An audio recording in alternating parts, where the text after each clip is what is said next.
शिवानी हिंदी की एक कहानीकार एवं उपन्यासकार थीं। उनका वास्तविक नाम गौरापंत था, किंतु वे शिवानी नाम से लेखन करती थीं।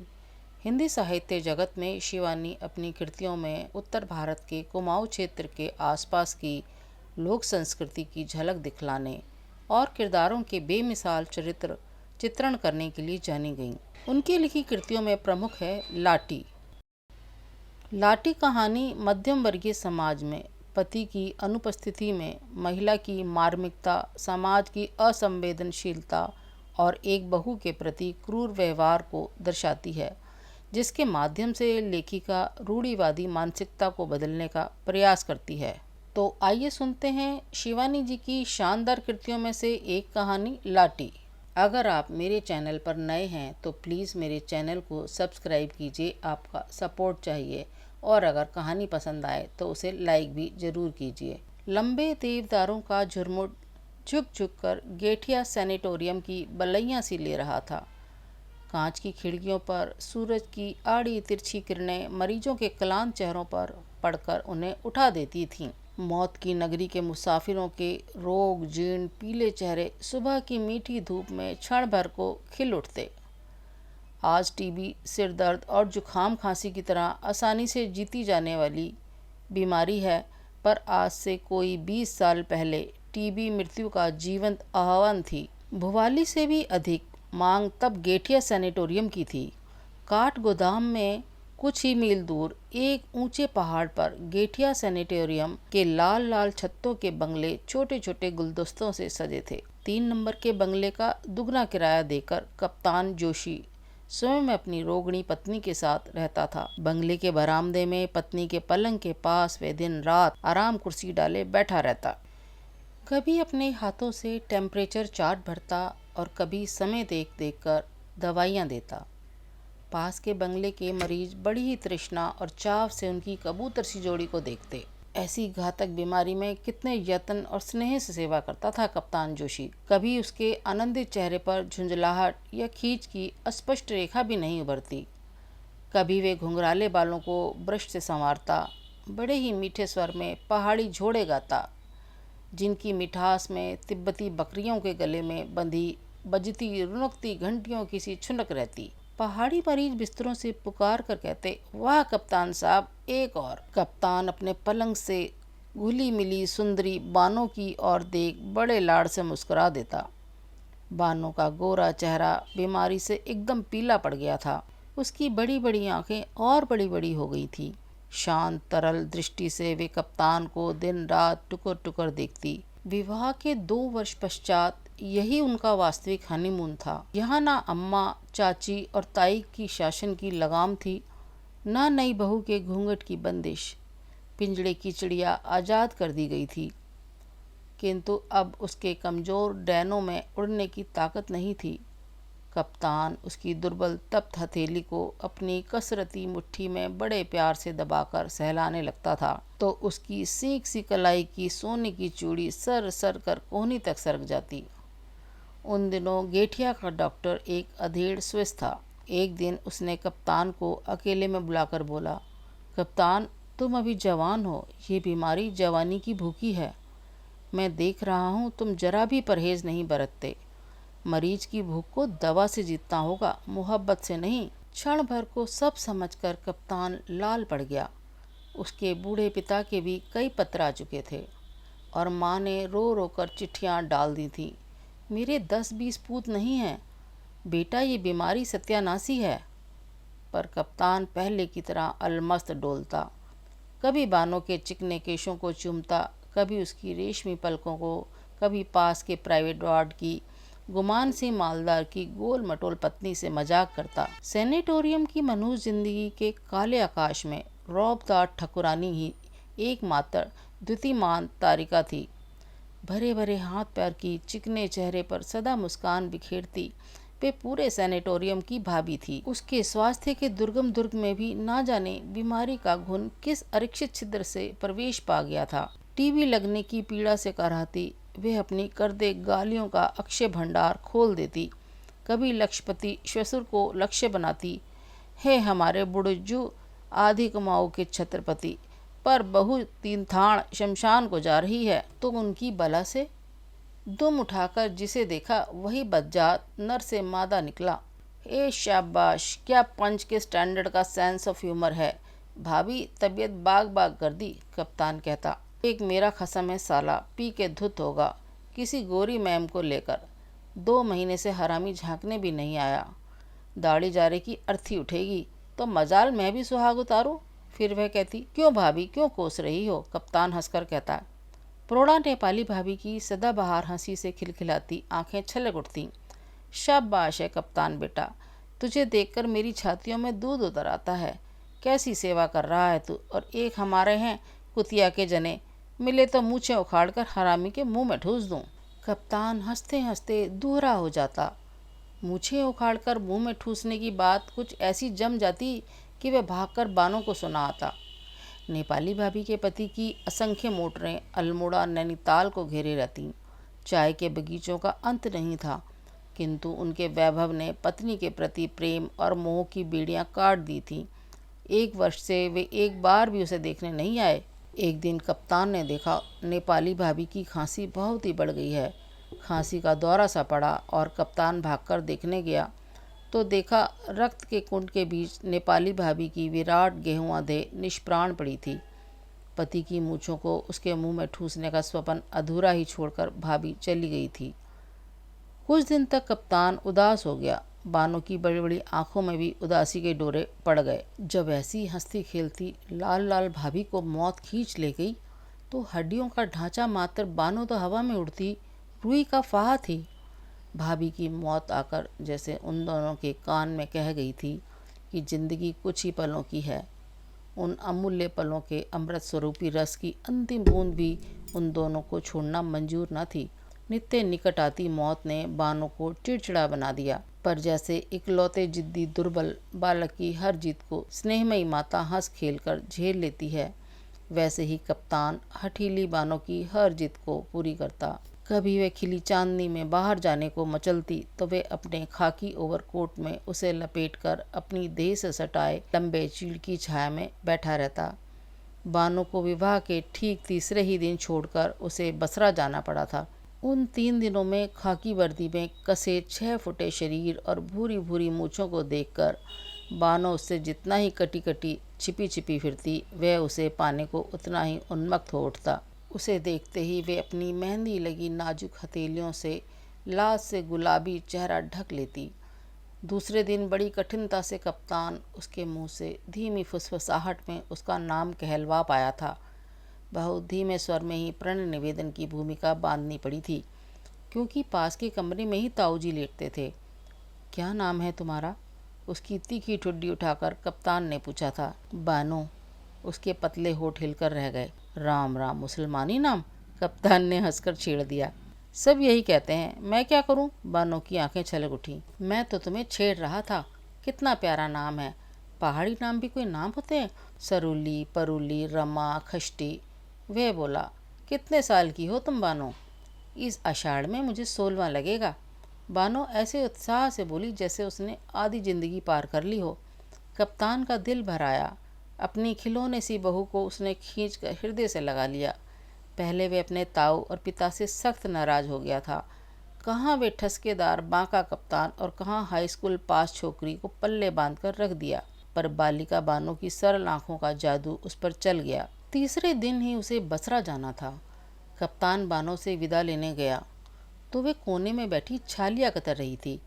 उसकी पलकें भीगी थीं और पति की आहट पाकर उसने घुटनों में सिर डाल दिया। झट से झुककर कप्तान ने उसका माथा चूम लिया, उसका गला भराया। 3 दिन की ताजा सुंदरी नववधु को इस तरह छोड़कर जाना कप्तान को दुश्मन की गोलाबारी से भी भयंकर लगा। इसके बाद 2 वर्षों तक कप्तान युद्ध की विभीषिका में भटक गया।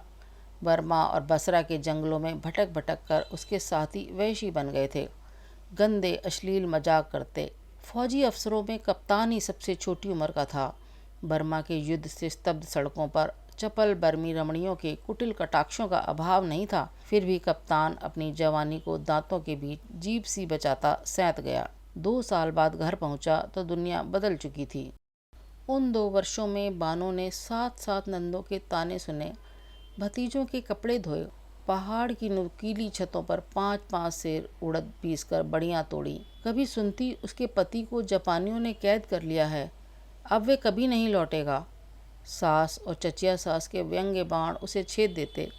वे घुलती गई और एक दिन क्षय का तक्षक कुंडली मारकर उसकी नन्ही सी छाती पर बैठ गया। उसे सैनिटोरियम भेज दिया गया था। दूसरे ही दिन कप्तान बानो को देखने चल दिया तो घर वालों के चेहरे लटक गए। गेठिया पहुंचा और एक प्राइवेट वार्ड के बरामदे में लेटी बानो को देखकर उसका कलेजा उछलकर मुंह को आ गया। 2 वर्षों में बानो घिसकर और भी बच्ची बन गई थी। कप्तान को देखकर उसकी तरल आंखें खुली ही रह गईं। फिर आंसू टपकने लगे। कहने और कैफियत देने की कोई गुंजाइश नहीं रही। बानो के बहते आंसुओं की धारा ने 2 साल के सारे उल्हाने सुना दिए। दोनों ने समझ लिया कि मिलन के वे क्षण मुट्ठी भर ही रह गए थे। रोगियों को उनकी अंतिम अवस्था जानकर उन्हें घर भेज दिया जाता। सैनिटोरियम में मृत्यु का प्रवेश सर्वथा निषिद्ध था। नेपाली भाभी की मृत्यु के बाद कप्तान और बानो मातम में डूब गए, पर चौथे दिन वे फिर हनीमून मनाने लगे।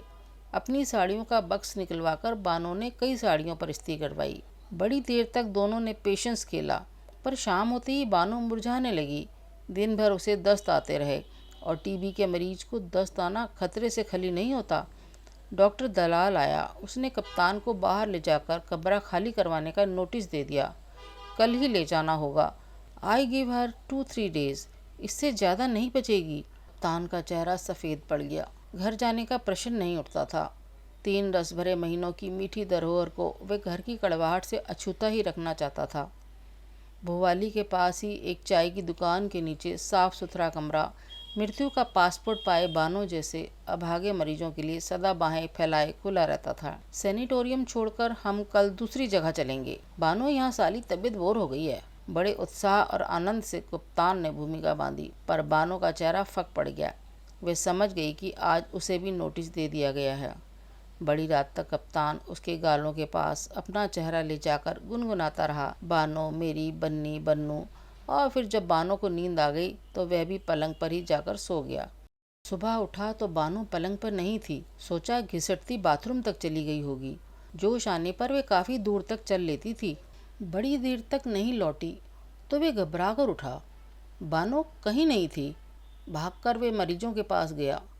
डॉक्टर आया, नर्सें आईं, चौकीदार आया, पर बानो कहीं नहीं थी। सैनिटोरियम में आज पहली बार ऐसी अनहोनी घटना घटी थी। दूसरे दिन बड़ी दूर रथी घाट पर बानो की साड़ी मिली थी। मृत्यु के आने से पूर्व वे अभागी स्वयं ही भागकर मृत्यु से मिलने चली गई थी। इसमें कोई संदेह नहीं रहा कि बानो ने डूबकर आत्महत्या कर ली थी। शोक से पागल होकर कप्तान उसकी साड़ी को छाती से चिपटाए फिरता रहा। किंतु मर्द की जवानी जाड़े की भयंकर लंबी रातों के समान है, जो काटे नहीं करती। एक ही साल में उसका फिर विवाह हुआ।